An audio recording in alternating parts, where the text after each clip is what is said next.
ए हा दिव्यांग कक्ष आहे. तुम्ही इथे काय करताय?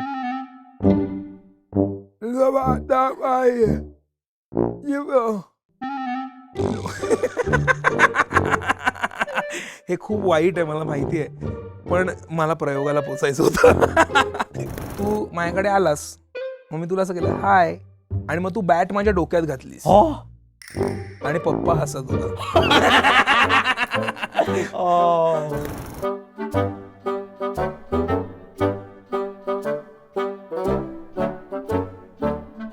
जेवलीस का म्हणजे फ्लटिंग? जेवलीस का म्हणजे फ्लर्टिंग. मित्रा, जेवलीस का हे विचारल्यानंतर समोरच्या मुलीला कळत नसेल की हा मुलगा फ्लर्ट करतोय, तर त्या मुलीशी फ्लर्ट करू नये.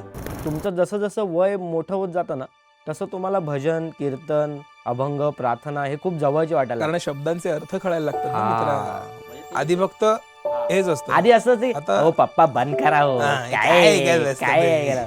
पण आता जेव्हा एखादा अभंग लागतो हो, तर टाळ आणि मृदुंगाच्या पलीकडे जाऊन काहीतरी समजतात. आता जे काही मराठी ते ट्रोल होत आहेत प्रत्येक बाबतीत, ते बघून मला खरं तर वाईट वाटतंय.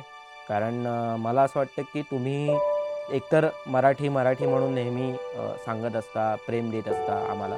एखादा सिनेमा आला तर हा सिनेमा साऊथपेक्षा कसा चांगला नाही आहे किंवा बॉलिवूडपेक्षा कसा चांगला नाही आहे, ह्याच्यावर जास्त चर्चा केली जाते. आपला ओव्हरऑल बिग बजेट सिनेमा हा मला असं वाटतं 10 करोडचा असेल आणि त्यांचा लो बजेटचा सिनेमा हा 10 करोडपासून सुरू होतो. तर ते एक डिफरन्स ऑडियन्सने सुद्धा लक्षात घ्यायला हवं की मराठी सिनेमा म्हटलं की असं की कॉन्टेंट हा किंग असणार, विजन असणारी माणसं, खूप मोठा सिनेमा करू पाहणारी माणसं पण आहेत. पण त्यालाच एक बॅकअप लागतं की पैसे लागतात किंवा तुम्हाला एक माणूस लागतो मागे की भाई तू कर, मी आहे.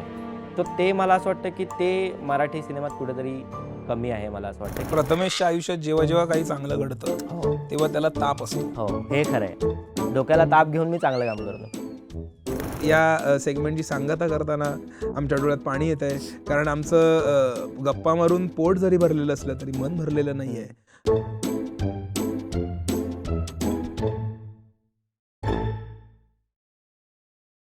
नमस्कार, सुस्वागतम, जय श्रीराम, जय श्री कृष्ण, आदाब, हॅलो आणि वेलकम. आमचं स्वागत आहे तुमच्या लाडक्या कार्यक्रमात, ज्याचं नाव आहे बाल्कनी. बाल्कनी. ओके, येस, बोल बिडूच्या बाल्कनीमध्ये. येस. एवढे सगळे ग्रेट दिग्गज लोक आमच्या मागे आहेत, आमच्या पाठीशी आहेत. हो, आम्ही इथे का यांच्याबरोबर बसलोय आम्हाला माहित नाही, खरं आहे. पण आता बसलोय. पण सुरुवात करायची तर आपण ह्या म्हणजे फॉर्मॅट बद्दलच हा. जरा बोलूया, कारण की इंटरेस्टिंग जरा काहीतरी फॉर्मॅट आहे हा. तर काय वाटतं तुला या फॉर्मॅट बद्दल? फॉर्मॅट मला तर असं वाटतं की पैसे वाचवण्यासाठी हे सगळं केलेलं आहे असं मला वाटतं यांनी.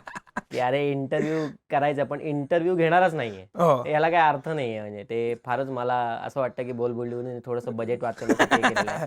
पण मला असं पहिलं वाटायचं की काय एकमेकांसोबत काय बोलणार आहेत सेलिब्रिटी किंवा कसं करणार आहेत, काय करणार आहेत. पण मी काही इंटरव्ह्यूज बघितले बाल्कनीचे आणि फारच मला इंटरेस्टिंग वाटलं. मला असं वाटलं की हे काहीतरी धमाल काहीतरी घेऊन आलेत.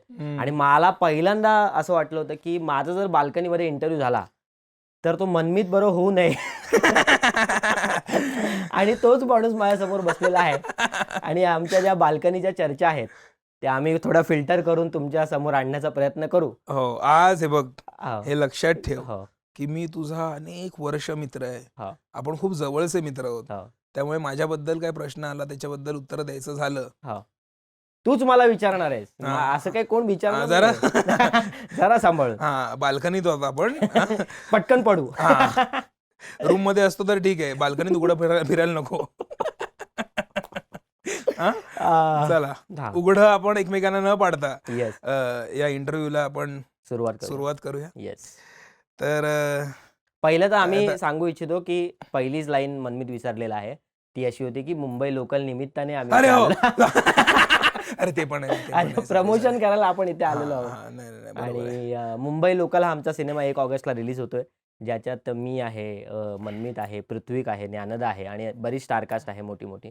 आणि तुम्हाला मजा येणार आहे सिनेमा बघताना. आणि त्या निमित्ताने आमचे काही मुंबईचे किस्से आहेत, काही थिएटरचे किस्से आहेत, काही आमचे किस्से आहेत जे कोणालाच माहित नाही आहेत. ते किस्से तुम्हाला कळणार आहेत हळूहळू. तर हो. मनमीत तू मला पहिला विचारतोस का? मीच विचारतो. बर, आहे रेडी आहे. हो. सर रेडी आहेत. अ, काय तुला विचारणार आहे? सगळंच तुलाच माहिती आहे. तुलाच काय विचारणार. हो. बरं, असाही विचार करायला लागतो ना की तू काय बोलू शकतो ते विचारायला हा. पाहिजे. अं, काय नाही, आपण पहिले पहिले ह्याच्याबद्दल बोला, नाटकाबद्दल वगैरे येस, काहीतरी. नाटकाबद्दल हा बोलूया. सॉलिड काहीतरी. मला असं वाटतं की मनमीत नाटकामध्ये जास्त ॲक्टिव्ह आहे आता सध्या. कारण ऑल द बेस्ट नावाचं एक धमाल नाटक चाललेलं आहे. कालच तो सांगलीला प्रयोग करून आला, हाऊसफुल झालेला आहे. हो. सांगली, कोल्हापूर, पुणे, मुंबई सगळीकडे हाऊसफुल घेतात ते.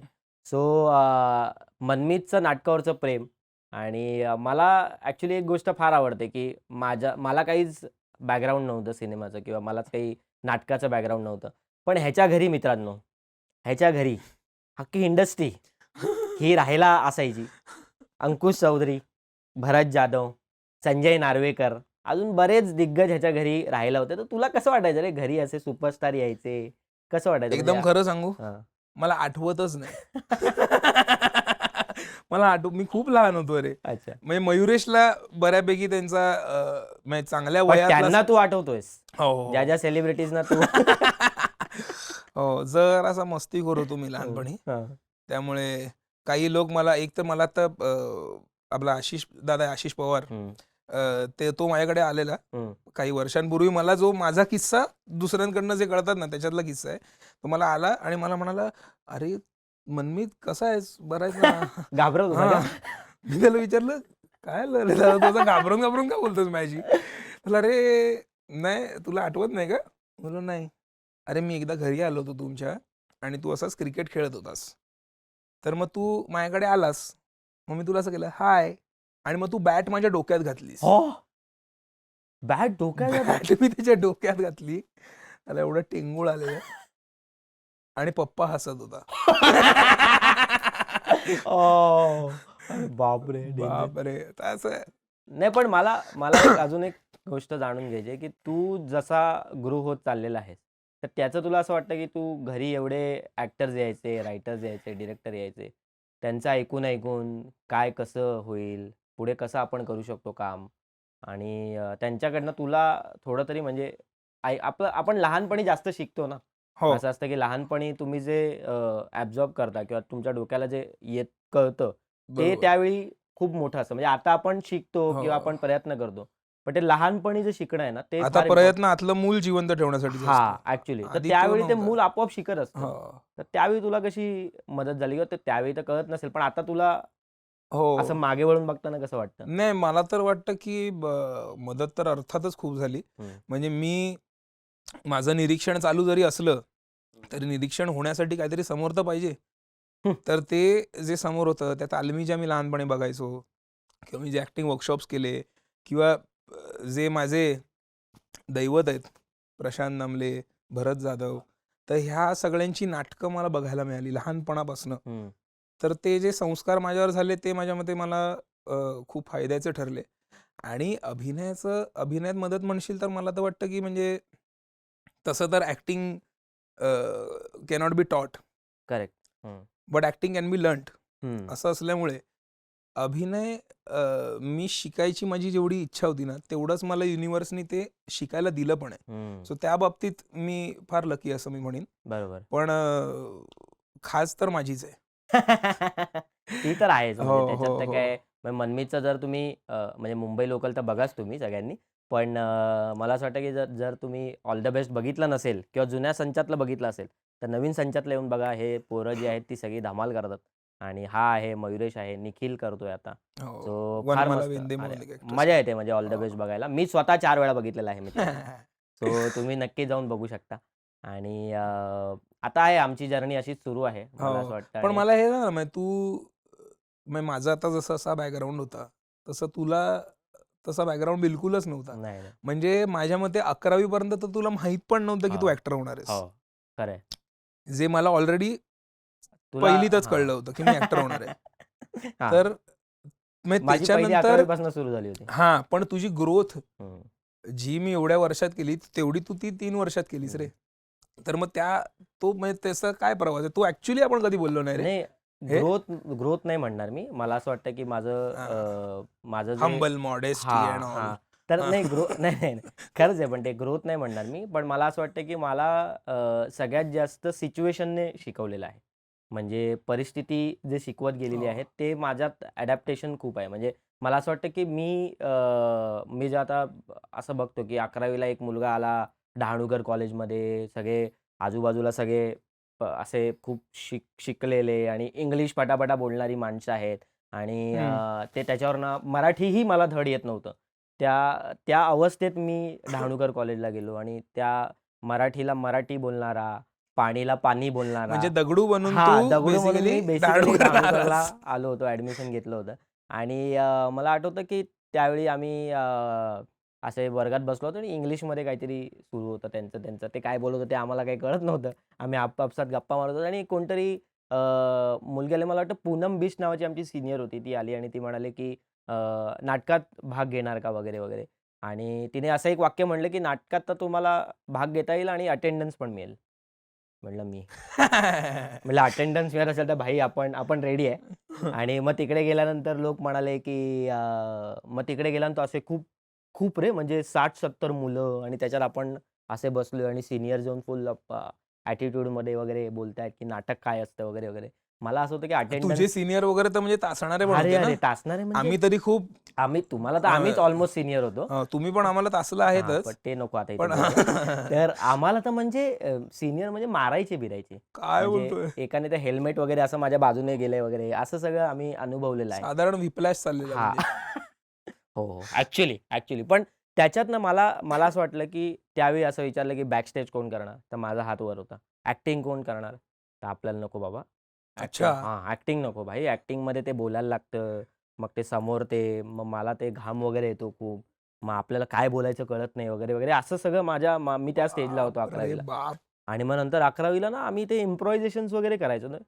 तर ते इम्प्रोव्हायझेशन करता मला थोडासा कॉन्फिडन्स यायला लागला, की अरे आपण बोलू शकतो. लोक आपल्या अ, गोष्टींवर हसतायत किंवा आपण जी गोष्ट करतो एखादी मूव्हमेंट केली किंवा एखादं काहीतरी वगैरे ॲक्टिंग केली तरी लोक हसतायत. वगैरे असं सगळं मला फार भारी वाटायला लागलं, की लोक आपल्याला अप्रिशिएट करतायत किंवा "अरे चांगला आहे, चांगला आहे, चांगला आहे." किंवा 11वीला मी असताना माझ्यासाठी एकांकिका लिहिली वगैरे, 12वीला असताना एकांकिका लिहिली वगैरे. 12वीला तर मी काय केलं, मी कॉलेजला होतो. म्हणजे कॉलेजमध्ये 12वी म्हणजे असं फुल हे असतं ना, की अभ्यास करा हो. वगैरे. तर मी नाटकवाल्यांना सांगितलं, की मी नाटक करणार नाहीये आता, एकांकिका वगैरे. काय बोलतो 12वीत नाही करणार नाही बोललास? केलं. नाही, नव्हतंच केलं मी. 12वीला हाल्फ 6 महिन्यानंतर मी लोकांना सांगितलं, तर सगळे हसले रे माझ्यावर. "काय करणार आहेस तू अभ्यास करून? काय काय करणार आहेस तू?" वगैरे, वगैरे असं सगळं. मग त्यांनी मला सांगितलं, की "तुझ्यासाठी एकांकिका आणली, असं नको करू" वगैरे, वगैरे. लपाछुपी नावाची एक एकांकिका केली होती आम्ही. म्हणजे यशोमान होता, विभव होता, असे सगळे ग्रुप होता त्याच्यात. आणि त्यांनी मग ती एकांकिका आणि ती नंबरात आली रे. मग मला असं झालं, आता आता आपल्याला ग्रुपमध्ये घेतील काय? आणि मग नंतर नेक्स्ट इयर मी जेव्हा परत गेलो, तेव्हा बीपी झाली एकांकिका. अच्छा. फर्स्ट इयरला तुझ्या. हां, म्हणजे फर्स्ट इयरला डिग्रीच्या आणि मग तेव्हा मी त्याच्या आधी म्युझिक ऑपरेट करा, बॅकस्टेज करा, मग काहीतरी रंगरंगोटीच करा किंवा कोणातरी प्रॉक्सी करा. ही सगळी कामं करायचो. आणि बीपीला मला आठवतंय बीपी जेव्हा होत होती तेव्हा आधी जी एकांकी होती तेव्हा त्याच्यात विशूचा एकदम कमी रोल होता. म्हणजे काहीच मला वाटतं 5 मिनिटाचा वगैरे रोल होता 40 मिनिटामध्ये. पण गणेश पंडित आला. गणेश पंडित सर आले आणि त्यांनी मग ते सगळं विशूचं कॅरेक्टर वाढवलं आणि मग नंतर ते 40 मिनिटं जवळ-जवळ मी 20-25 मिनिटं मला वाटतं स्टेजवर असायचो आणि 5 मिनिटाची 20 मिनिटं झाली आणि मग तेव्हा मला त्या एकांकिकेच्या वेळी ताप होता आणि मग ताप प्रथमेशच्या आयुष्यात जेव्हा काही चांगलं घडतं, हो, तेव्हा त्याला ताप असतो. हो. हे खरं आहे. डोक्याला ताप घेऊन मी चांगलं काम करतो. तर त्यावेळी ताप होता आणि त्यावेळी भाई लाईफच चेंज झाली रे. म्हणजे एकतर बालक-पालक म्हणजे बघा मला आठवतंय, की तुमचा मी हां, बीपी एकांकिकेचा आय-एन-टीचा प्रयोग आय-एन-टीचा बघितलेला. प्रयोग. मी हां, तेव्हा शाळेत होतो, हां. पण आय-एन-टी मी बघायचो तेव्हाही. आणि तेव्हा बापरे! जो रिस्पॉन्स मिळालेला, बापरे! म्हणजे it is one of the best responses I have ever heard. म्हणजे हर्ड. हर्ड. ॲक्चुअली आय-एन-टीचा मला वाटतं YouTubeला पण शो आहे. तो आय-एन-टीचा हो का? फायनलचा, आई बीपीचा आणि त्याच्यात शप्पथ! डायलॉग्सच ऐकू येत नाहीत. मग डायलॉग्सच नाहीयेत. अरे वेडे झालेले म्हणजे लोक. माझ्या एंट्रीसाठी लोक आहेत ना, मला आठवतंय अजून स्टेजवर असे बसले, स्टेजच्या समोर असे बसले आणि स्टेजला लागून अशी मुलं बसली होती. आणि मी यायचो ना त्याला, "ए आला, आला, आला, आला, आला." मला ते ऐकायला यायचं रे, आला, आला. खूप भारी भारी वाटायचं, की वाटतं, अरे, अरे, भारी वाटतं. काहीतरी वेगळंच घडतंय रे. आणि हो. आपण एक अशा घरातनं आलेलो असतो जिकडे हां, ठीक आहे, काम कर आणि हे कर आणि ते कर किंवा काही अप्रिसिएशन फार काही मिळत नसतं. किंवा काही लोक काही हे चांगलं केलंस हां, हे चांगलं केलंस हां किंवा जे माझ्यात होतं थोडंसं मी क्रिकेट चांगलं खेळायचो. तर ते क्रिकेटला पण अप्रिशिएट करणारी माणसं नव्हती चाळीत. कारण त्यांचं असं होतं, की "हे बॉल लागतो रे, हे होतं रे, मग कशाला ते गटारातले बॉलने खेळता." आम्ही तर म्हणजे ते कचरापेटीच्या बॉलने वगैरे खेळलेलो आहे. सो त्याच्यामुळे त्याचं अप्रिशिएशन कधीच आम्हाला मिळालं नाही. पण नाटकाने एक अरे यार! हे काहीतरी आपल्याला मिळतंय हळू-हळू, हळू-हळू. मग मला असं वाटलं, की नाही आपण हे फार मनापासून केलं पाहिजे. आपल्याला अप्रिशिएशन मिळते. आपल्याला कोणतरी असं थोडंसं आणि देवेंद्र पेम सरच होते. म्हणजे याचे जे बाबा आहेत, ते आले आणि आम्हाला असं म्हणाले, की हे म्हणजे त्यांची मिमिक्री मला येत नाही, पण मी त्यांचा जो भाव होता तो मी सांगतो, की ते असं म्हणाले, की "माझा मुलगा जो आहे तो वेगळ्या कॉलेजला आहे." मयुरेश पण त्यावेळी होता. हो. "माझा मुलगा वेगळ्या कॉलेजला आहे, पण मी तुम्हाला गॅरंटेड सांगतो तुम्ही पहिले येणार." सो हे जे प्रेम आहे ना, ते मला असं वाटतं त्या एकांकिकेने दिलं आणि मग त्याचा सिनेमा झाला आणि मग नंतर मला असं झालं, की अजूनच आपल्याला लोक ओळखायला लागलेले आहेत. सो ते जे काय म्हणूया, की आम्हाला फक्त नोटीस करणं, हे नोटीस कोणी केलं ना, तरी पण आम्हाला खूप भारी वाटतं. तर ह्या गोष्टीतनं आम्ही घडत जातो. म्हणजे कोणीतरी असं थोडं जरी अप्रिशिएट केलं, तरी पण आजूबाजूला कोण आहे, आजूबाजूला काय आहे, हे खूप मॅटर करतं. कारण माझ्या आई-बाबांना अजूनही कळत नाही, की मी एखादा चांगला सीन करून आलो सिनेमात, तर म्हणजे काय? तर आता माझी बायको आली, तर तिला थोडं तरी कळतं, की बाबा रे, थोडं थोडं आपल्याला सीन केलेला आहे, आपण जवळ पोहोचलेलो आहोत. सो असं सगळी जर्नी आहे. पण आय होप वॉव! की मला अजून अशी छान-छान तुझ्यासारखी माणसं भेटत राहोत आणि त्यांना माझ्या मनातलं कळत राहो नाही सिनेमाबद्दल. पण मला अ, प्रथमेशचा प्रचंड अभिमान आहे. कारण की मी खूप जवळून बघितलं की तो अ, काय लेव्हलपासून काय लेव्हलपर्यंत आलाय आणि कुठे चाललाय आणि तो तरीही किती ग्राउंडेड आहे. म्हणजे त्याच्या चाळीतले वगैरे आता तो किस्से सांगत हो. होता तेव्हा माझ्या मनात आलं की त्यांनी मला एकदा सांगितलं होतं की त्यांच्या घरी खूप उंदीर व्हायचे. हं. आणि खूप म्हणजे खूप उंदीर व्हायचे. काहीतरी उघडलं तर पटकन उंदीर बाहेर यायचा. मग आमच्या घरी आम्हाला उंदीर लांब दिसला तर मी घराबाहेर जातो. आणि म्हणजे हे उंदीर आहेत तिकडे उंदीर आहेत. आणि हा तिकडे खाली झोपलाय. त्याला माहिती आहे बेडच्या खाली उंदीर आहे. तर एकदा त्यांनी मला सांगितलं, एकदा आम्ही पुठ्ठा लावलेला असा पुठ्ठा मोठा बेडच्या खाली आणि सकाळी उठून आम्ही त्याच्यात बघितलं, ते गमचा पुट्टा असतो तो. हां. तर त्याच्यात 16 ते 17 उंदीर होते. विथ पिल्लं पिल्लं. अशी.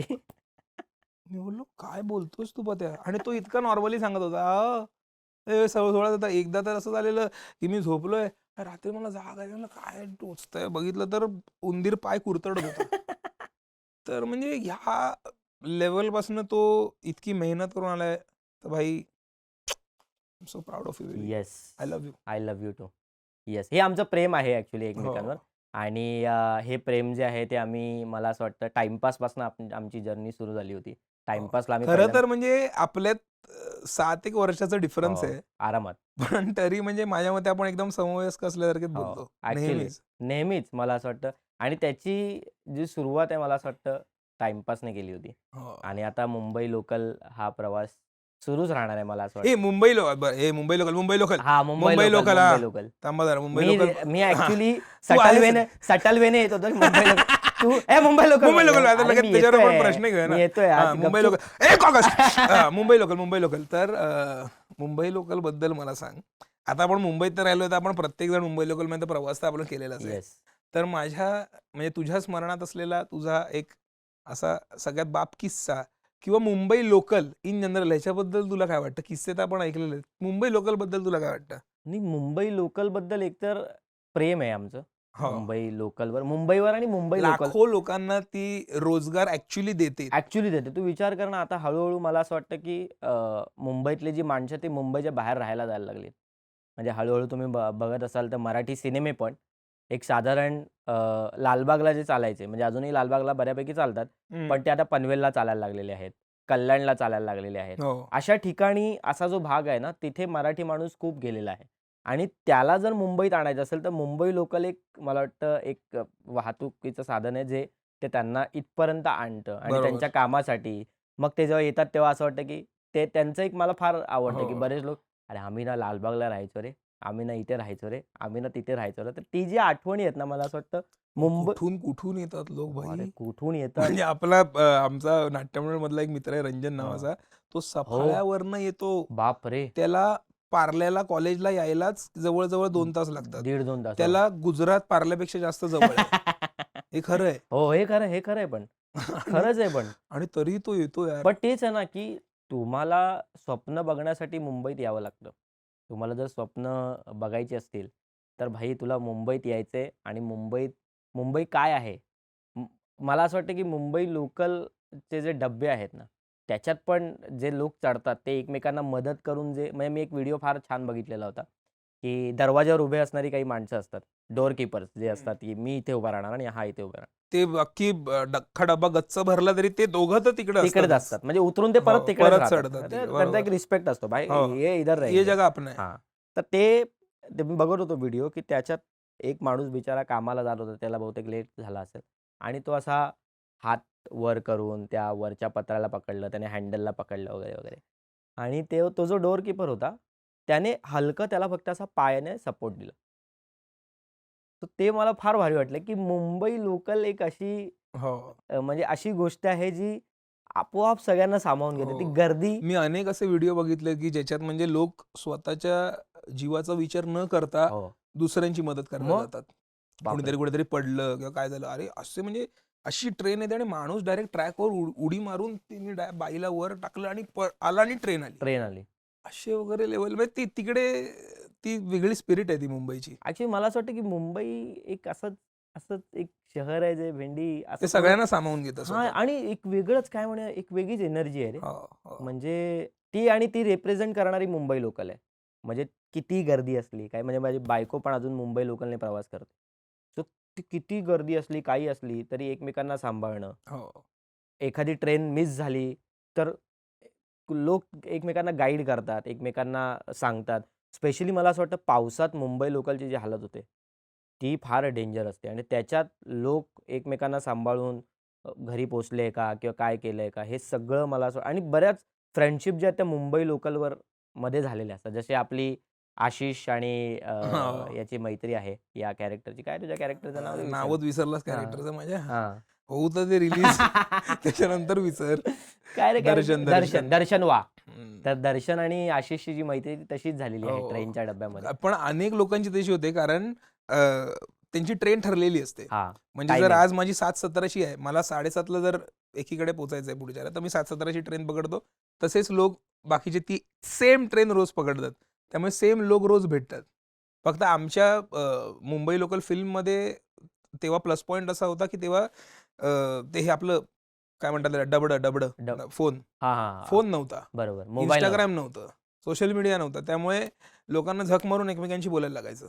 हां. हो, आता तसं होत नाही. आता सगळे मुंबई बघत लोकलमध्ये असतात. तसे असतात. हो, वेगवेगळे पिक्चर बघत असतात हो. किंवा वेगळं काहीतरी बघत म्हणजे असतात. ते दृश्य बघून कधी-कधी मला वाईट वाटतं. म्हणजे काही लोक असतात, ज्यांच्याशी मी बोलतो, हं. पण ते असे असतात. त्यांच्याशीच बोलावं लागतं. बाकी सगळे असेच असतात. ते वेगळे नशे करतात. पण पण मला अजून एक गोष्ट अशी वाटते, की त्याच्यात जे भजन करणारी माणसं आहेत, अरे तिथे पत्ते यार! खेळणारी जी माणसं आहेत, मुंबईचे डबेवाले डब्बेवाले आहेत. भाई ते त्यांचंच एक एक अ, एक वेळा ठरलेल्या असतात ना आणि त्यांच्या लोकांशी आणि ते सगळ्यांना इन्व्हॉल्व करून घेतात रे. म्हणजे भजन-बिजन सुरू असेल तर सगळ्यांना खूप ॲक्चुअली मला एक फार भारी वाटतं भजनांबद्दल, की तुला पण कदाचित तो अनुभव आला असेल. तुमचं जसं-जसं वय मोठं होत जातं ना, तसं तुम्हाला भजन, कीर्तन, अभंग, प्रार्थना हे खूप जवळचे वाटायला कारण लागतात. शब्दांचे अर्थ कळायला लागतात ना मित्रा. म्हणजे ते आधी जे फक्त हां. हेच असतं. आधी असं ते, आता "ओ पप्पा बंद करा हो. हां, काय काय आहे? बसतं काय आहे?" तुम्ही? गेलं. मग आता जेव्हा एखादा अभंग लागतो हो, किंवा टाळ आणि मृदुंगाच्या पलीकडे जाऊन काहीतरी समजतं ना. काय मजा येते यार. खूप भारी वाटतं. पण तुझे काही असे काही किस्से आहेत का मुंबई लोकलचे जे जे सांगण्यासारखे नाही आहेत, पण प्रेक्षकांना सांगावेसे वाटतात तुला? हो, सांगण्यासारखे तर नाही आहेत काही किस्से. हां. पण आज सांगतोच. आज आज होऊ आज दे. आज होऊन बोलबिडूमध्ये हां, आज काहीतरी आज कॉन्ट्रोव्हर्सी होऊ दे. होऊन जाऊ दे. काहीतरी होऊ दे आता. तर खूपच वाईट आहे हे. पण अगदीच मी लहान होतो तेव्हा हं, आणि ते करणं मी कधीच बंद केलेलं आहे. हं, सो मी एकदा मला प्रयोगाला जायचं होतं हं. एका आणि बोरिवलीला प्रयोग होता रात्रीचा 8चा. तर संध्याकाळी मी म्हटलं आता निघूया. तर संध्याकाळी मला झाला उशीर. मग म्हटलं आता लोकलनीच जावं लागणार, नाही तर मी काय पोचत नसतो. अंधेरी टू बोरिवली उलट फुल उलट. ट्रॅफिक. तर तेव्हा मी ट्रेनमध्ये जायचं असं ठरवलं. मी प्लॅटफॉर्मवर पोचलो आणि प्लॅटफॉर्मवर जेवढी गर्दी मला अपेक्षित होती तेवढी गर्दी तिकीट काउंटरवर होती. हम्म. मी बोललो एवढी गर्दी आहे इथे, अह, एवढी गर्दी असते संध्याकाळी. मी गेलो तिकीट काउंटरवर, तिकीट मिळायलाच मला 20 मिनिटं गेली. हम्म. खूप लांब रांग होती. फर्स्ट क्लासचं मी तिकीट काढलं. चला बेस्ट, काही गर्दी नको आपल्याला. फर्स्ट क्लासमध्ये मी उभा राहिलो त्या फर्स्ट क्लासच्या बोर्डच्या खाली. आणि फर्स्ट क्लासमध्ये अर्धा माणूसही उभा राहू शकणार नाही एवढीच जागा होती. हम्म. त्यामुळे आता मला जर आता ही ट्रेन मी सोडली तर माझ्या मागे अख्खाच्या अख्खा कळप आहे माणसांचा. तर तो काय आता त्यांनी ते परत पुढच्या ह्याला घुसणार, कारण की चढणारच आहे. ते लोक घुसूच शकले नाहीत. हम्म. म्हणून तो वाढलेला आता मला असं आता कुठेतरी जातोय. तेवढ्यात मला एक डब्बा दिसला जो पूर्ण रिकामा होता. त्या डब्याकडे मी बघितलं आणि तेव्हा काही मी मनावर दगड वगैरे ठेवला नाही. आता मी प्रयोग तो दिसत ठेवतो. प्रयोग दिसत होता. प्रयोग मला दिसत हा. असल्यामुळे मी एक कॅरेक्टर पकडलं आणि मी असा असा असा असा करत तिकडे गेलो. मी तिकडे वर चढलो आणि मला वाईट हे सांगताना असं वाटतं की हे मी एकदा नाही केलंय, हे मी भरपूरदा केलंय आणि एकदा मी पकडलाही गेलो होतो.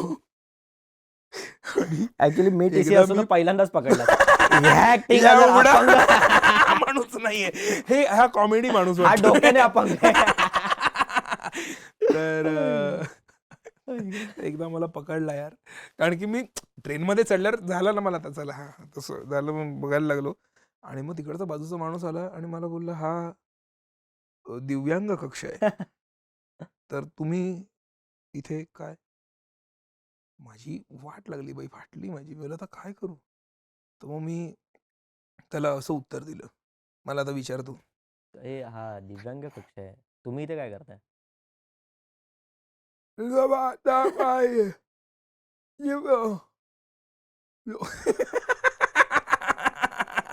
हे खूप वाईट आहे मला माहिती आहे, पण मला प्रयोगाला पोचायचं होतं.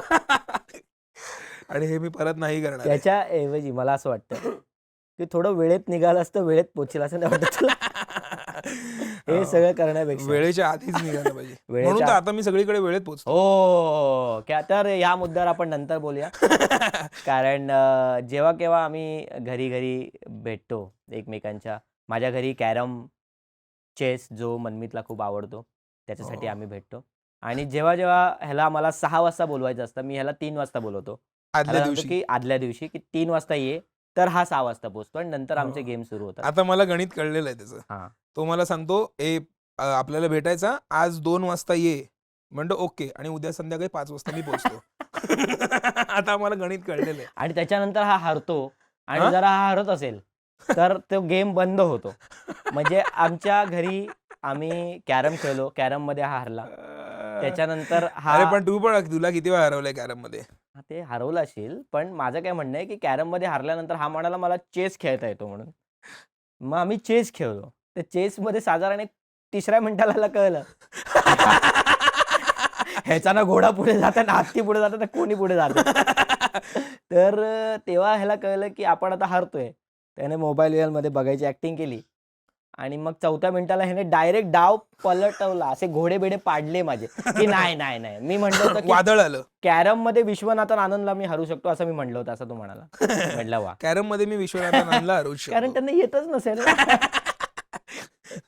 अरे बापरे! डेंजर. पण अजून एक माझा मुंबई लोकलचा किस्सा मी तुला सांगतो. हां. मी बालक-पालक नंतर एकदा कशाला तरी ठाण्या साईडला गेलो होतो आणि ठाण्याला जायला असं दादर मग ठाण्याला जायला लागतं ना उलटं हो, अंधेरीवरनं. मुंबईमध्ये 3 लाईन आहेत, ज्यांना हां. माहित नसेल त्यांना. हं. खूप मस्त प्रकारे डिझाईन केलेली आहे आपली Mumbai local. Central, harbour, western. Western. आणि ते 3 सिग्नलवर फक्त म्हणजे मला माहीत नाही, पण कदाचित असं असू शकतं की इंडियाच असा देश आहे, ज्या देशात 3 सिग्नलवर ट्रेन चालते. हं. बाकीकडे खूप सारे खूप असतात. हो, हो, सिग्नल्स आहेत. हो, हो. सो वेगवेगळ्या प्रकारचे सिग्नल असतात.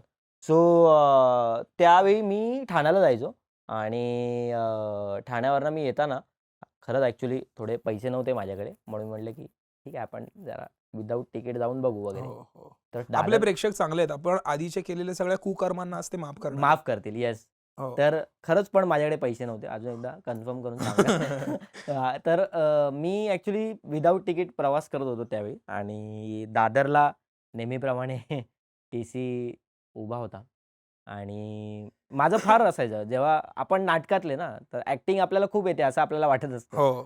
तर जेव्हा टी-सी दिसला तेव्हा मला खूप असा मी कॉन्फिडंट झालो, की आता बघाच, हा तर मला पकडूच शकत नाही वगैरे, वगैरे. त्याच्या बाजूने वगैरे जायचं धाडस मी केलं, की बाजूने जाऊया म्हणजे हां, धरणारच म्हणजे नाही. करणार म्हणजे तो ॲटिट्यूड बघत तिकडे असतो ना. हां, तो दुसरीकडे बघत होता ॲक्च्युली. इथून गेलेल्यांना नाही, नाही एकाला बघत. पकडलं होतं त्याने. तो अच्छा. असं बघत होता आणि मला असं वाटलं, की आपण कॉन्फिडेंटली गेल्यावर काय तो आपल्याला काय पकडणार आहे?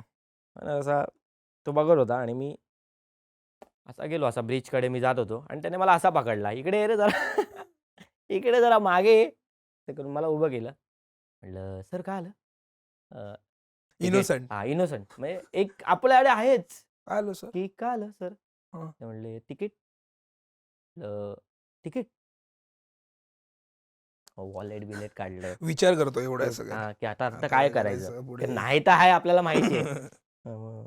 आता मला वाटलं पडलं सर. ये बाजूला ये. ये बाजूला ये बाळा, ये आज बाजूला. चौथा आहेस हे कारण देणार. इकडे ये सर. आणि मग आम्हाला एक एक तर मला मी तर ते बघितलं नव्हतं ना आतलं सगळं ऑफिसेस वगैरे कसं असतात. हं. तर मी बघत होतो आत आत जेल वगैरे आहे की काय? मग जेलमध्ये वगैरे आपल्याला टाकतील. एक तिकीट नाही काढलं म्हणून मी बोललो, "अरे कशाला उगाच आपण हे केलं वगैरे, वगैरे." 13वी पर्यंत अंड्यातच होतास हं हो, तू? मी तेच तर तुला बोलतो काहीही काहीही माहीत माहीत नव्हतं रे. नव्हतं. मला ते स्टेशन-बिशन पण कळायचं नाही. तर ते मला असं वाटलं, की अरे यार, हे आता आपल्याला जेलमध्ये वगैरे टाकतील. मला असं थोडा आपला कॉन्फिडन्स कमी-कमी व्हायला लागला रे. तर ते आणि ते ना ते त्यांचंही कसं रे, ते बघतच नाहीत आपल्याकडे. तू हो. किती काही कर.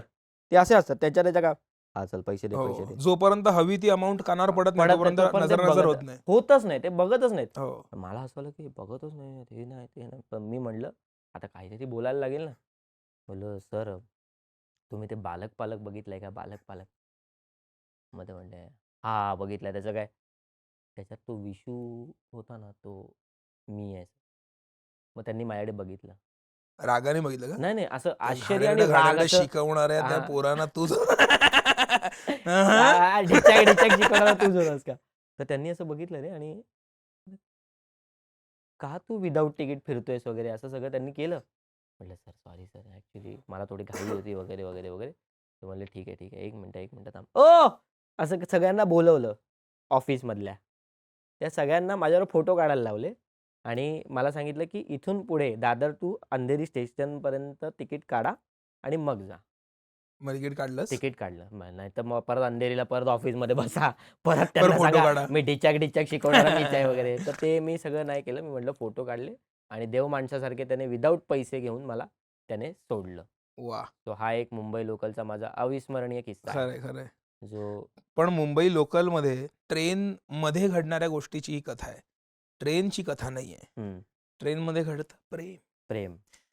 आज प्रेम तर तुझ्याबरोबर आहेच. प्रेमबद्दल तू बोलतोच आहेस. हं, हं. पण आता आपण वळूया प्रेमकडे. या हो. आपले प्रेक्षकही उत्सुक असतील. माझ्या मते प्रत्येक प्रेक्षक आपला हा कधी ना कधीतरी प्रेमात पडलेलाच असेल. खरं आहे आणि प्रेमात पडलेलाही असेल. हो. हं.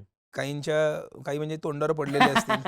काहींच्या तोंडावर पडलेली असेल. हं.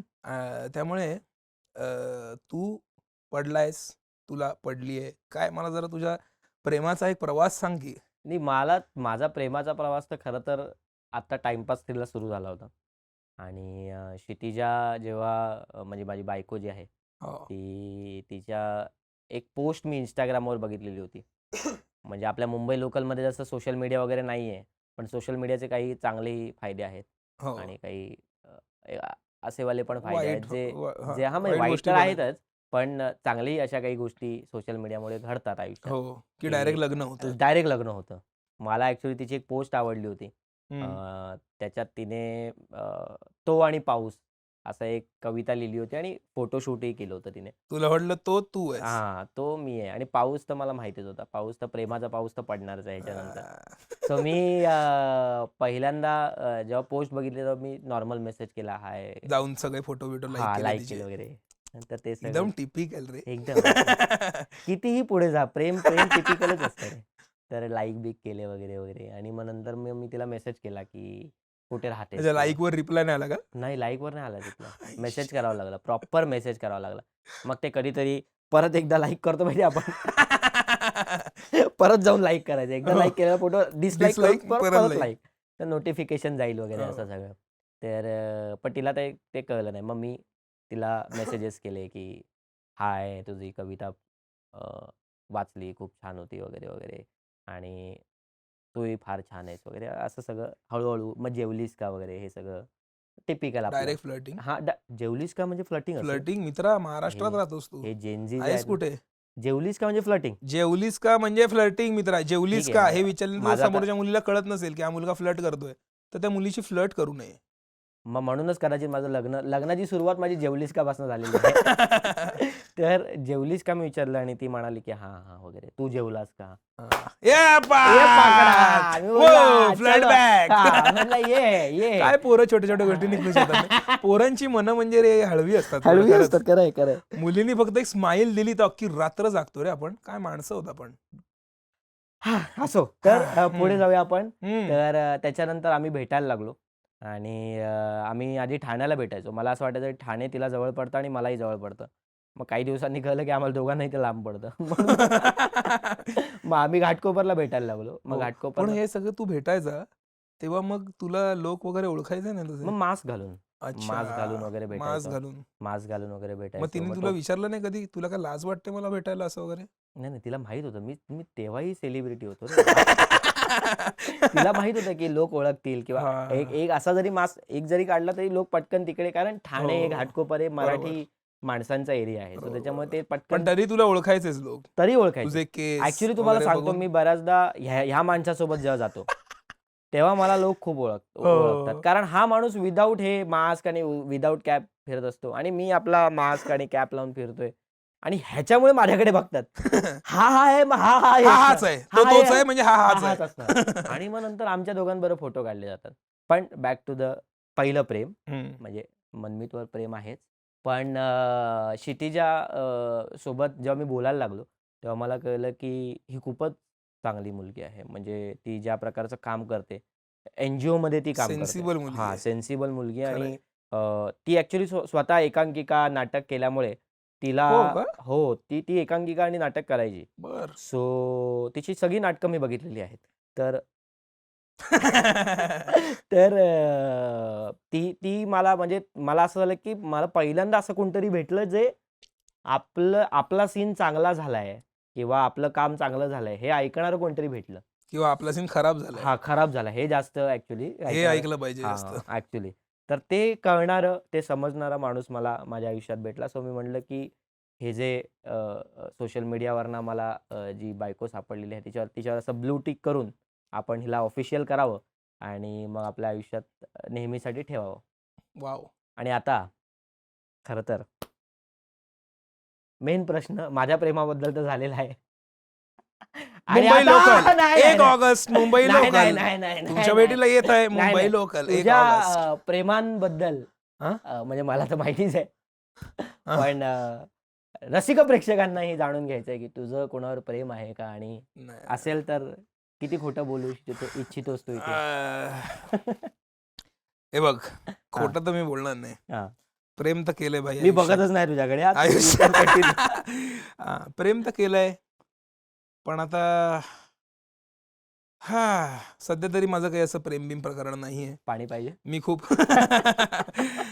सध्या मी सिंगल आहे, हो. सुखी आहे, हं. शिकतोय, छान काम करतोय आणि इतक्यात तरी प्रेमात परत पडायची माझी इच्छा नाहीये.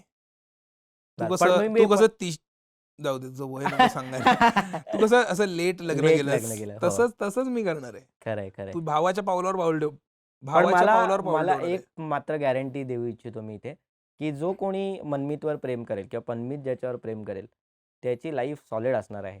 आणि तिच्यावर तो इतका प्रेम करणार, की म्हणजे आमच्यावर तो इतका प्रेम करतो, तर तिच्यावर तर म्हणजे खूपच माझ्यापेक्षा थोडं कमीच करेल पण हो. मला असं वाटतं. पण जी कोणी असेल, जी कोणी हो, लकी माझं ज्या ज्या मुलींबरोबर ब्रेकअप झालंय हो. त्याच्यानंतर मी असंच म्हटलं, जस्ट म्हणजे राणीसारखं आयुष्य जगलीस. जस्ट मिस झालं. जस्ट पण अजून एक गोष्ट म्हणजे आता हे प्रेम तर आपलं नाटकांवर आहे आणि बाकी तू जसं म्हणलास ब्रेकअप केलेल्या मुलींवर अजूनही आहे आणि तसं आपलं प्रेम सिनेमांवरही आहे. म्हणजे आपण जे सिनेमांबद्दल गप्पा मारतो. आपलं काहीतरी ब्लूटूथ कनेक्शन आहे माझ्यामध्ये. हा म्हणजे तू पण म्हणजे ते मी आता ज्या विषयावर येणार येणार होतो होतो त्याच विषयावर तू त्यावरच आलेला तू जो काय आलेला आहेस. येस.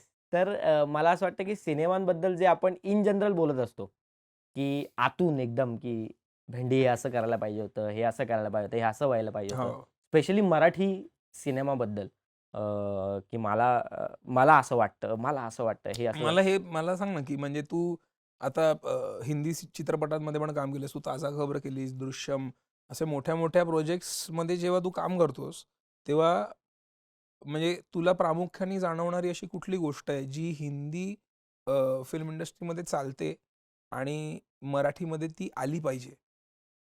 मला असं वाटतं की पहिलं तर पैसे.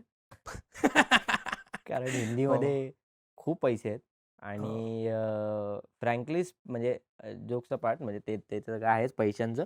पण पैशांमुळे येणारी जी ईज आहे, हं, ती हिंदी सिनेमात खूप आहे. हं, म्हणजे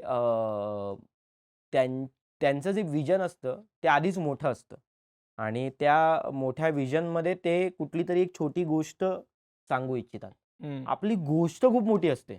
आपली गोष्ट इतकी सॉलिड असते, की गोष्ट बघूनच मराठी म्हणजे कंटेंट ड्रिव्हन सिनेमा आपण जे म्हणतो, की मराठी सिनेमा म्हटलं की असं, की कंटेंट हा किंग असणार. हं. तो आपल्याकडे कंटेंट किंग आहे, पण आपल्याकडे जे व्हिजन लागतं, आपल्याकडे जे विजनरी असायला म्हणजे आपल्याकडे कदाचित विजनरी माणसं पण आहेत. व्हिजन असणारी माणसं, खूप मोठा सिनेमा हो, करू हो. पाहणारी माणसं पण आहेत. पण त्यालाच एक बॅकअप लागतं, की पैसे लागतात किंवा तुम्हाला एक माणूस लागतो मागे, की भाई तू कर, मी आहे. हं. तू कर, मी इथे इन्व्हेस्ट करायला इच्छितो आहे. म्हणजे त्याचं रिटर्न्स पण मिळणं.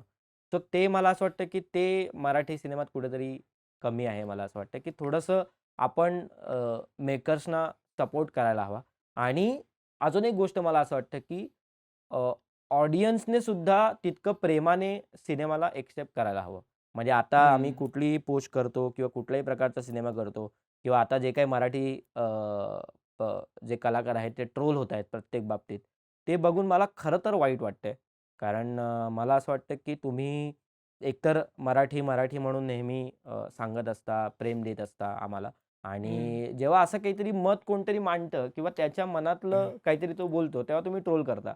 एखादा सिनेमा आला, तर हा सिनेमा साऊथपेक्षा कसा चांगला नाहीये किंवा बॉलिवूडपेक्षा कसा चांगला नाहीये, ह्याच्यावर जास्त चर्चा केली जाते. हं. मला असं वाटतं, की त्यांचं बजेट, आपलं बजेट ह्याकडे आपण लक्ष द्यायला आपला ओव्हरऑल बिग बजेट सिनेमा हा मला असं वाटतं 10 करोडचा असेल जास्तीत जास्त आणि त्यांचा लो बजेटचा सिनेमा हा 10 करोडपासून सुरू होतो. तर ते एक डिफरन्स ऑडियन्सने सुद्धा लक्षात घ्यायला हवं. जेव्हा तुम्ही मनापासून सिनेमा बघायला याल, मला माहिती आहे, की सिनेमा दरवेळी काही बेस्ट होत नाही.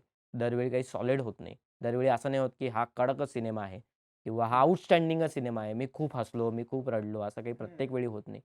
पण मला असं वाटतं, की मराठी सिनेमाला एक संधी देणं ऑडियन्स म्हणून हे खूप गरजेचं आहे, की आपला सिनेमा आलेला आहे आणि आपण मराठी म्हणून तरी तो बघायला जाऊया आणि त्या सिनेमाला थोडं तरी शो रन करायला वेळ द्या. कारण काय होतं, शुक्रवार, शनिवार, रविवार जर सिनेमा चालला नाही, तर तो सोमवार, मंगळवारी उतरलेला असतो.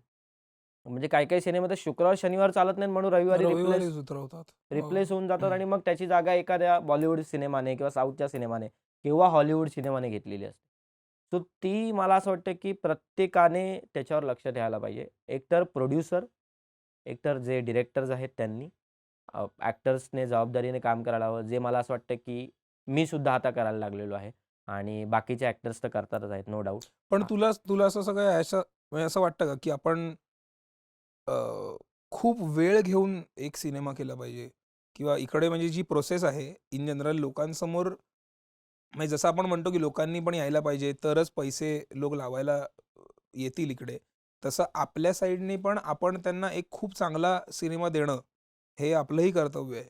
त्यामुळे आपण पण ती प्रोसेस मग त्याच्यात प्रोड्युसरनी प्रॉपर इन्व्हेस्ट केलं पाहिजे का?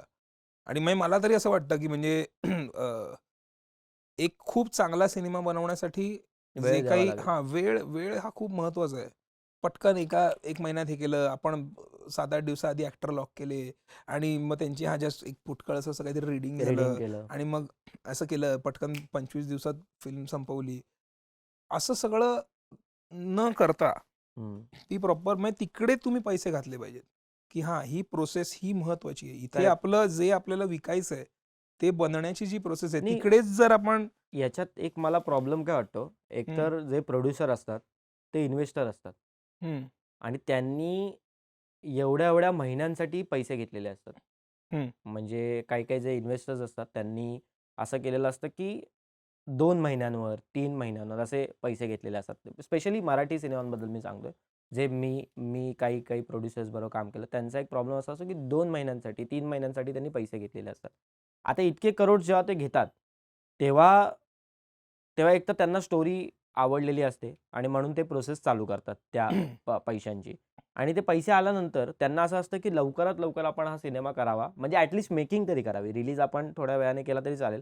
पण हं, ॲटलीस्ट मेकिंग तरी करावी. म्हणजे या 3 महिन्यात काहीतरी आपण उभं केलेलं आहे, हे मी इन्व्हेस्टरला दाखवू शकतो. सो हं, ते जे पैसे आहेत ते ते तो काहीतरी करून मॅनेज करून हं. ते उभे करून मग ते त्याचा रिझल्ट दाखवून मग त्यांना तो सांगू शकतो, की "बाबा रे आता 1 वर्ष तुम्ही ते वाढवा किंवा 4 महिने वाढवा" किंवा रिलीज व्हायच्या वेळी पण पैसे उचलले जातात काही बरोबर. मार्केटमधनं. सो ह्या सगळ्या ज्या गोष्टी आहेत, त्या मला असं वाटतं, की जेव्हा आपली इन्व्हेस्टमेंट वाढेल, तेवढा ते शक्य होईल.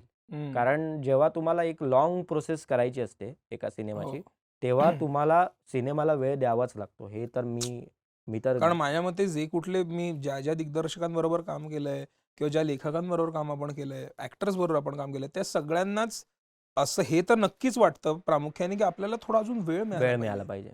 बरोबर, वेळ तर मिळालाच पाहिजे, आणि पण ही मोठ्या दिग्दर्शकांची आता परिस्थिती अशी आहे, परिस्थिती आहे. म्हणजे की त्यांना हे सगळं बघून करायला नाही आणि लागतं. आपल्याला मला तर कधी-कधी असं वाटतं, की आपण ज्या मोठ्या दिग्दर्शकांबरोबर आता काम करतो आहे, ते त्यांना जे वागवलं जातं, म्हणजे ओव्हरऑलच इंडस्ट्रीमध्ये किंवा त्यांना जे काही प्रोड्युसर्स वागवतात किंवा जे काही त्यांची त्यांची एक हतबलता मला बघवत नाही, की कसं ते अजूनही होल्ड करून आहेत. अजूनही म्हणजे मी जेव्हा जसं तू म्हणलास, की हिंदीमध्ये तू जेव्हा काम करतोस, तर डिरेक्टरच स्वतः सेटवर जर 7ची शिफ्ट असेल, तर तो 9ला येतो. की 8:30-9 असा एक आरामात त्याचा एक मग त्याचे असिस्टंट असतात. इथे बऱ्याचदा काय होतं ना, तुमचे असिस्टंट जे असतात ते तुम्हाला काही त्यांना काही येत नसतं आणि ते नवीन असतात. सो त्याच्यामुळे त्यांना ते करणं, त्यांना समजावणं हे सगळं दिग्दर्शकावर येतं. हं. मग ते दिग्दर्शक प्रेशर घेतो, पैशाचा प्रेशर प्रोड्युसर घेतो, लेखक त्याचा कंटेंटचा प्रेशर घेतो आणि मग नंतर डिस्ट्रिब्युटर जे होतात ते रिलीजचे प्रेशर घेतात. सो प्रत्येक ठिकाणी काही ना काहीतरी मराठी सिनेमाला टॅकल करावा लागतो. सो मला असं वाटतं की आता जेव्हा एखादा ॲक्टर खूप सारे सिनेमे करतो आणि त्याचे खूप सारे सिनेमे रिलीज होतात. रिलीज होणं हे यशाचं हे झालेलं आहे आता मेजरमेंट झालेलं आहे, हं. की एखादा सिनेमा ह्याचा येतोय म्हणजे यश आहे. तो चालेल, नाही चालेल ही पुढची गोष्ट आहे. सो ते मला असं वाटतं कुठेतरी बदलायला हवं आणि आपण जेव्हा मी नेहमी म्हणतो, की मला तर असं पण वाटतं, की प्रोड्युसर्सनी पण फार सेन्सिबल व्हायला हवं. खूपच. कारण काय होतं, जे बऱ्याचदा असे म्हणजे माझेही काही मित्र असे आहेत, की जे खूप चांगले मेकर्स आहेत, पण त्यांना बोलता येत नाही.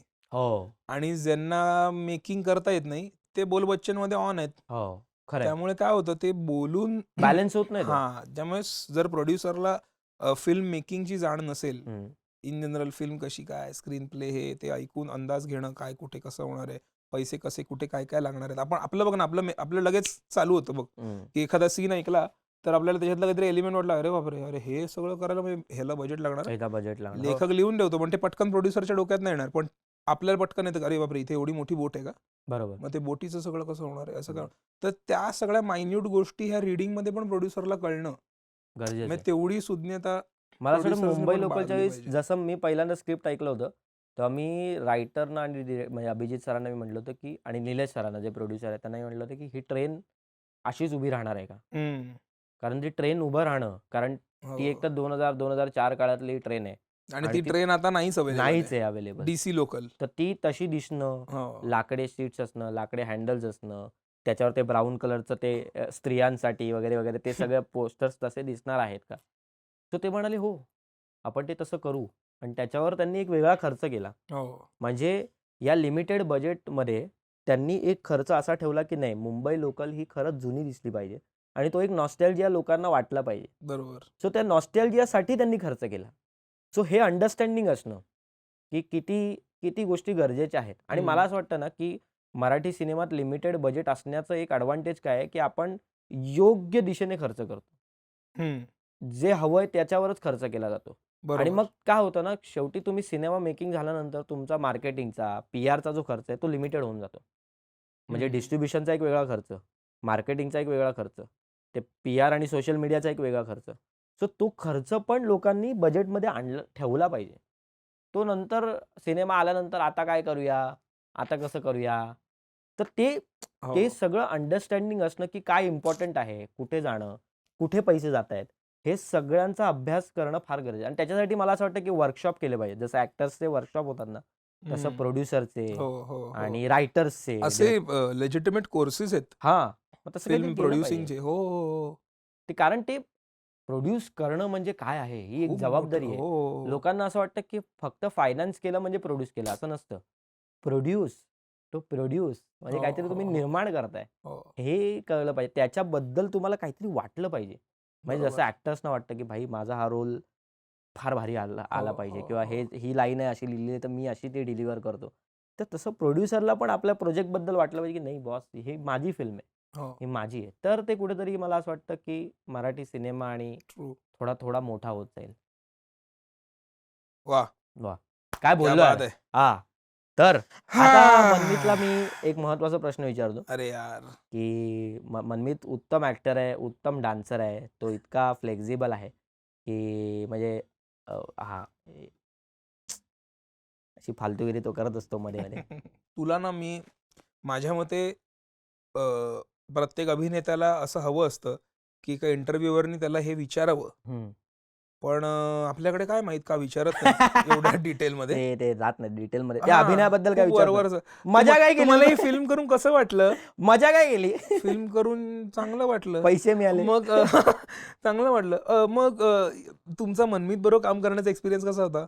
मला असं वाटतं ना कधीतरी यांना एका शब्दात उत्तर द्यावं, मस्त. की मस्त. आणि मग एकदम. फिल्म करताना प्रोसेस कशी होती? कठीण. क- आणि मग रिलीजचा काय प्लॅन? मोठा. मोठा. बास! अरे संपलं. अभिनेत्याशी बोलताय तुम्ही तर अभिनयाबद्दल पण काहीतरी बोला अजून एक की गोष्ट मला असं वाटतं, की ॲड करायची होती. मराठी सिनेमाच्या ज्या प्रेस कॉन्फरन्स होतात, हां. त्या पण इतक्या भयानक असतात. हो, हो. म्हणजे भाई, भाई, म्हणजे भाई. मला मी असं तर वाटतं, तुला की बघितलंय काहीही प्रश्न अरे विचारताना काहीही यार. प्रश्न विचारतात, की लोक एकतर सिनेमाबद्दल माहिती द्या. असा प्रश्न प्रेसवाले कसे विचारू शकतात? म्हणजे ट्रेलर बघा, गाणी बघा, सिनेमाचं कंटेंट काय बघा. त्यांना काहीतरी एक त्यांना एक वेगळं लिहून देतो हां. आपण माहिती आहे ना, त्याला काय म्हणतात हो. गं? प्रेस नोट देतो प्रेस नोट आपण. देतो, प्रेस नोट. प्रेस नोटमध्ये सगळं लिहिलेलं असतं. पण तरी त्यांना माहिती जाणून घ्यायची. काहीतरी वेगळे प्रश्न आले पाहिजे तरी. हां, म्हणजे आता फ्रँकली थोडा कंटाळा आलाय रे, की तेच तू तू मला प्रश्नांचा. विचारू शकतो. मी तुला विचारतो ना, तुझ्या बघ ना. डोळ्यात मला दिसतंय. असा एकदा लूक दे तुझा तो वाला. हां, बस. आता आता आता नाही जमत आहे मला. हां, हां, हां. तर अभिनयाबद्दल मी बोलतो. म्हणजे आता मी बघितलंय, की तू कसा अभिनेता होतास. हं. कसा अभिनेता होतास रे. आणि तू आता कसं झालायस. हं. त्यामुळे हा जो तुझा प्रवास आहे, ह्याच्यात मला वाटत नाही इनिशियली तर मी पण म्हणजे फक्त उपजत गुणांवरच जे काय करायचं. हां. कॅरेक्टरायझेशन आणि ह्याचं कसं असावं काय हं, एवढं काय नाही. हं. कशी जागा काढायची, कशी काय ते कसं पंचेस कसे हां, हेच काढायचे? सगळं मी करायचो. हं, तर ह्याच्या पलीकडे जाऊन आत्ता जी तू रिसेंटली काही कामं केली, जशी माझ्या स्मरणात असलेली कामं म्हणजे तुझं झिपऱ्या हं, किंवा दगडू ऑफकोर्स. हं. दगडूच्या वेळेला पण म्हणजे इनिशियलच तू होतं तसं हो, पण ते. तरी तू बऱ्यापैकी डोकं लावलं होतंच हो, तेव्हा मला माहिती आहे. हो. आणि मुंबई लोकल म्हणजे हे 3 कॅरेक्टरच पकडूया आपण फॉर एक्झाम्पल. तरी हं, हे किती वेगवेगळे आहेत. हं. ते लिहिले वेगळे आहेत, ते परफॉर्म वेगळे केलेत. तर ते त्या म्हणजे तुझी प्रोसेस काय आहे एक्झॅक्टली? नाही, एक तर मला असं वाटतं, की लोकांना फार वाटतं, की प्रथमेश परब हा कॉमेडी ॲक्टर आहे. आणि हो? लोकांना असं लोकांना असं फार वाटतं, की म्हणजे कॉमेडीवर डिपेंड माझा क्राफ्ट आहे. तर तसं हं. नाहीये. माझा जो बेसिकली माझं जे म्हणणं आहे, ते माझ्या कॅरेक्टर्स थ्रूच मी मांडायचा प्रयत्न करतो आणि कॅरेक्टर्स कशी आहेत, हे समजून घ्यायचा प्रयत्न करतो. कारण दगडू जर तू म्हटलास, तर थोडासा लाऊड आहे, पण तितकाच तो इमोशनल आहे. त्याला इमोशनल साइड त्याची खूप जास्त आहे. म्हणजे त्याचं आईवरचं प्रेम, त्याचं आई-बाबा आणि साईबाबांवरचं प्रेम, त्याचं प्राजूवरचं प्रेम हे इतकंच खरं वाटलं पाहिजे. तर तो त्याची मेहनत खरी वाटेल. सो तो जो खरेपणा आहे, तो जो सच्चेपणा आहे, तो मला असं वाटतं की कुठेतरी तुमच्या ॲक्टिंग क्राफ्टमध्ये असला पाहिजे आणि हम्म. तो कुठेतरी मी वाढवत चाललेलो आहे. म्हणजे आशिषमध्ये जर तू बघितलंस, तर आशिष आशिष म्हणजे मुंबई लोकलचा मुंबई आपला. लोकलचं जे कॅरेक्टर आहे आशिष आणि तो जरी असं म्हणत आशिष हूँ, कोशिश कर सकता हूँ वगैरे, वगैरे जरी डायलॉगबाजी करत असला, तरी त्याने ज्यासाठी तो मुंबईला आलेला आहे, हो. ते लक्षात घेऊन मी काम करतो. म्हणजे त्याने त्याच्या आयुष्यात एक घटना घडते त्याच्या गावी आणि तो डिसिजन घेतो, की आपण मुंबईला येऊ आणि तो मुंबईला आल्यानंतर त्याच्यात असणारी मॅच्युरिटी, हम्म.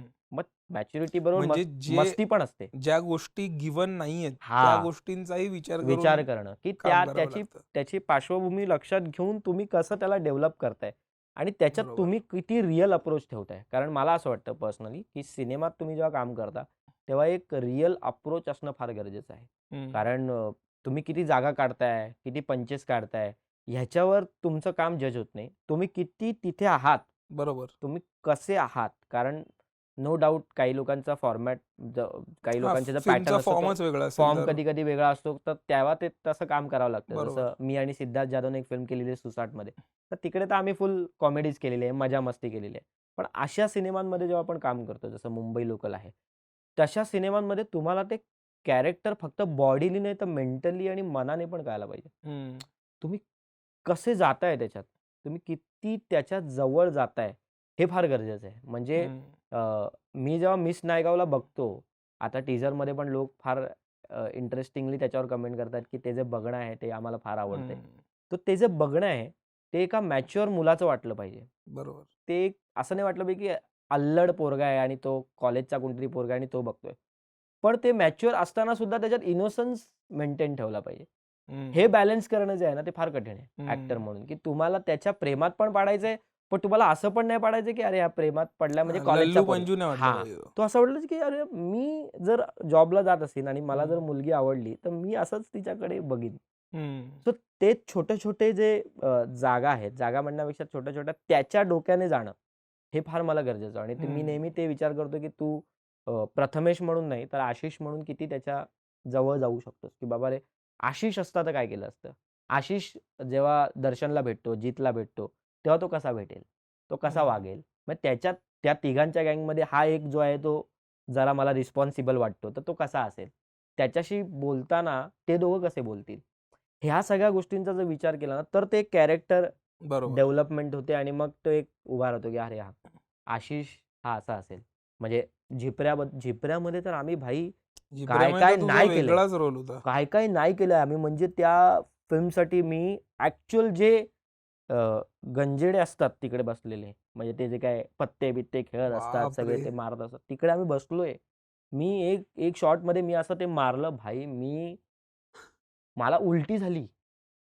त्याच्यानंतर मी तो शॉट कसा दिलाय माझं मला माहिती. बापरे. तर त्या मेंटॅलिटीमध्ये जाणं कधी-कधी ना ह्याचा त्रास होतो, पण ह्याची मजा पण खूप येते. हो.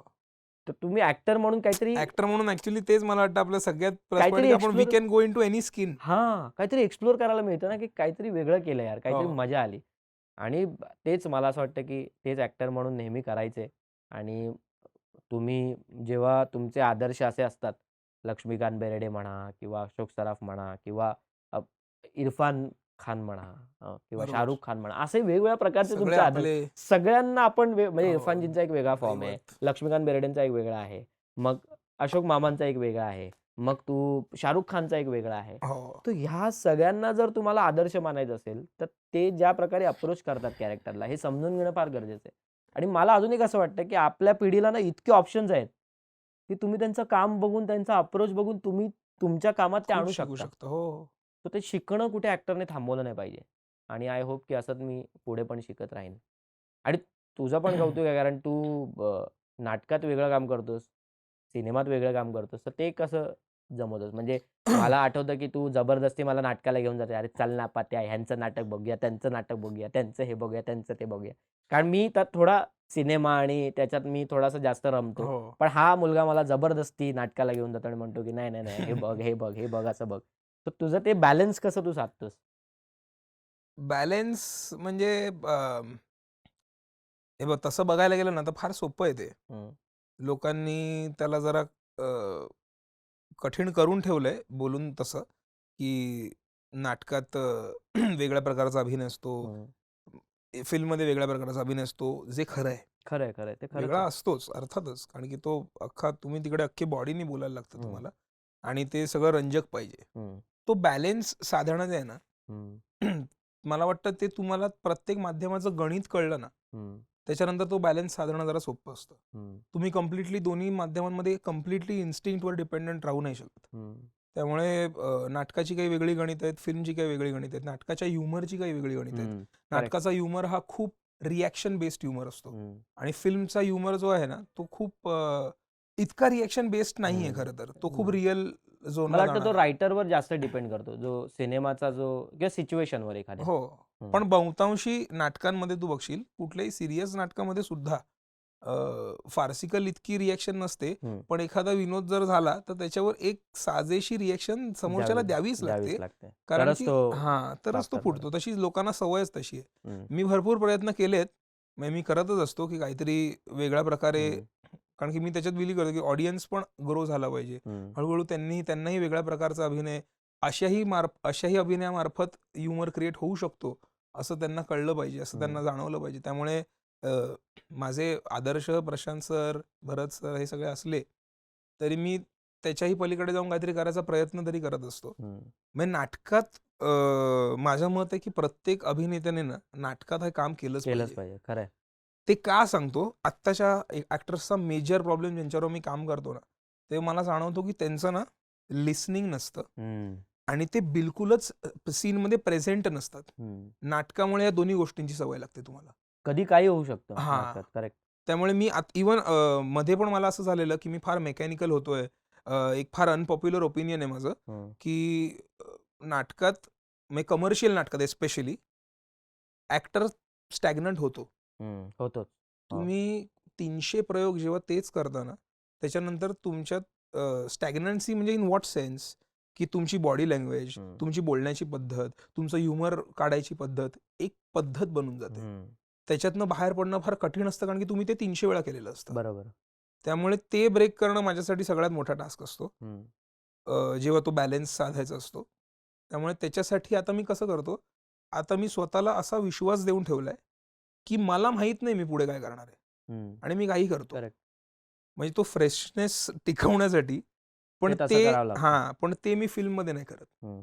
फिल्ममध्ये माझं फार डिसाइडेड असतं. कारण की तिकडे तसंही आपल्याला ते हार्डली 2, 3, 4 वेळा करायला लागतात बरोबर. करेक्ट. त्या टेक्समध्ये. त्याच्या आधी जी रिहर्सल असते, ती हं, पण मी हल्ली जरा ड्राय करतो. हं. अच्छा. सो दॅट जो माझ्यासारखी. सीन हां, हां. माझ्यासारखी. हां. की ती थोडी ड्राय केली ना, हं. तर त्यावेळी तसं ती खूप नाटकामध्ये आपण नॅचरली नाही करत. हां, पण हां. इकडे मी ती ड्राय करतो कारण बरोबर. की तिकडे आपण समजतो ना ॲक्चुअली हे सगळं हं. खरं चाललंय, काय बरोबर. आहे? आपल्याला पर्वा नसते ऑडियन्स. बरोबर, बरोबर. आता कुठे होल्ड होतंय, नाही होत. आपण जस्ट त्याच्यात राहायचं. आपल्याकडे एडिटर आहेत, आपल्याकडे डिरेक्टर आहे. सगळं सांगा, सगळं होणार. त्यामुळे ते सगळे प्रेशर्स सोडून काम करायचं जेव्हा येतं, तेव्हा मग ती प्रोसेस मला वाटतं जास्त चांगली आहे, ज्याच्यात इन्स्टिंक्टिव्ह अभिनय बाहेर येतो. हं. नाही खरंच आहे. ॲक्चुअली काय आहे, मला म्हणजे मनमीतचं कौतुक याच्यासाठी आहे. मनमीत हा मला असं वाटतं, की मी बघितलेल्या ॲक्टर्समध्ये सगळ्यात जास्त ग्रो झालेला ॲक्टर आहे. म्हणजे ज्या प्रकारे तो एखाद्या गोष्टीला अप्रोच करतो. म्हणजे मला असं वाटतं, की माझी माझी माझी एक स्टाईल आहे, की मी असं अप्रोच करेल. हे कदाचित लोकांना जज करता येऊ शकतं. पण मनमीतचं जज करणं हे फार कठीण आहे. म्हणजे तू कुठल्या प्रकारे अप्रोच करशील, काय करशील? ते मी करतो. पण इतरांना ते अप्रोच करणं हो. किंवा ते पकडणं फार कठीण आहे. आणि त्याच्याकडनं आम्हाला सगळ्यांना खूप शिकायला मिळतं तुझ्याकडनं म्हणजे ऑब्व्हियसली. कारण मला मला तर हे फार मोठं स्टेटमेंट होईल, पण मला असं वाटतं की आमच्या जनरेशनमध्ये इतकं व्हेरिएशन आणणारा जर ॲक्टर असेल तो मनमीत आहे. कारण त्याने कच्चा लिंबूमध्ये पण काम केलेलं आहे. बोंबिलवाडीमध्ये सुद्धा काम केलेलं आहे आणि त्याच्यानंतर टाईमपास केलेला आहे. त्याच्यानंतर इतके सारे सिनेमे करून सुद्धा तो आत्ता ऑल द बेस्टमध्ये वेगळंच काम करतोय.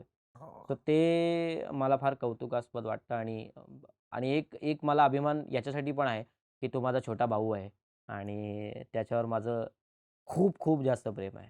तो असाच राहा आणि असंच आय लव्ह यू. फक्त अंगाने थोडा कमी हो ॲक्टर म्हणून तू होणारच आहे जेवढा की. वाढू शकतोस तेवढा तू वाढ. आणि फार मजा आली तुझ्याबरोबर बोलून.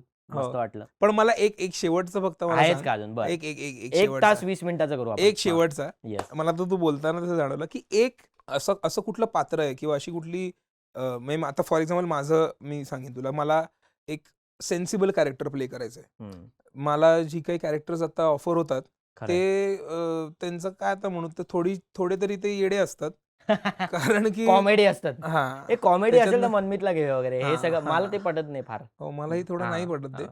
त्याच्या पलीकडे मग लोकांनी ते समजून घ्यावं अशी माझी अपेक्षा नाहीये. कारण की त्यांनी तेवढं माझं काम बघितलं नाहीये. मेकर्सने ते पण ऍटलीस्ट म्हणजे इंडस्ट्रीतल्या लोकांना तरी माहिती आहे, पण तरी ते मला तसे काही रोज ऑफर करत नाहीत म्हणा.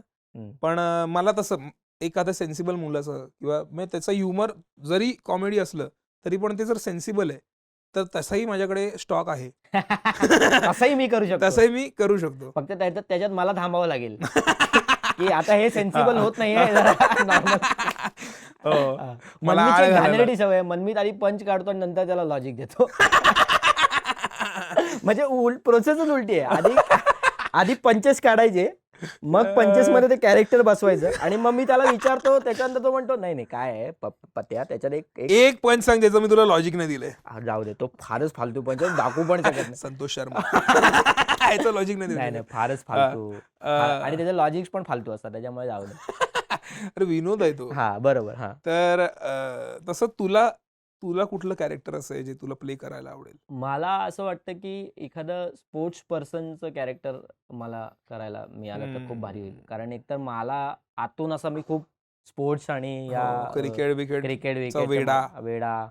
तर मला ते खूप वाटतं. मला ते फार वाटतं की जेव्हा सचिन तेंडुलकर जेव्हा क्रीजवर जात असेल किंवा ग्राउंडवर जात असेल आणि त्याच्या नावाने इतके लोक ओरडत असतील सचिन सचिन, आणि तिथे जाऊन त्याने स्ट्रेट ड्राईव्ह खेळणं, हे त्याच्यावर किती प्रेशर असेल आणि तो काय मेंटॅलिटीमध्ये, किंवा विराट कोहली पण इतकं त्याला लोक बोलतात, इतकं त्याला ते सगळ्या टीममधनं आता बाहेर काढून टाकलेलं आहे. त्याने ते T20 मधनं रिटायरमेंट घेतली, टेस्टमधनं रिटायरमेंट घेतली, पण तरी तो विराट कोहली आहे यार. तो आता 50 ओव्हर्सला येईल आणि तो धमाका करेल आणि मग तो कदाचित वर्ल्ड कपही जिंकेल.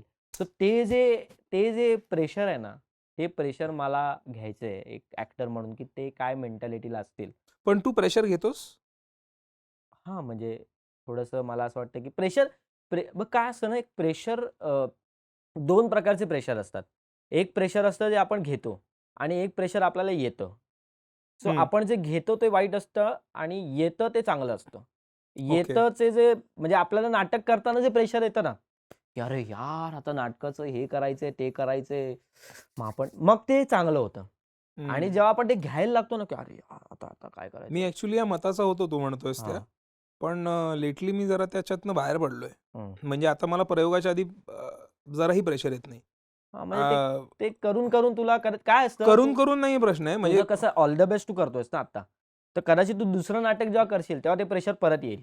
हा, सुरुवातीला थोडे प्रयोग असेल, पण असे भरपूर कलाकार आहेत जे म्हणजे 500व्या प्रयोगापर्यंत त्यांना एक थोडंसं तरी दडपण येतच.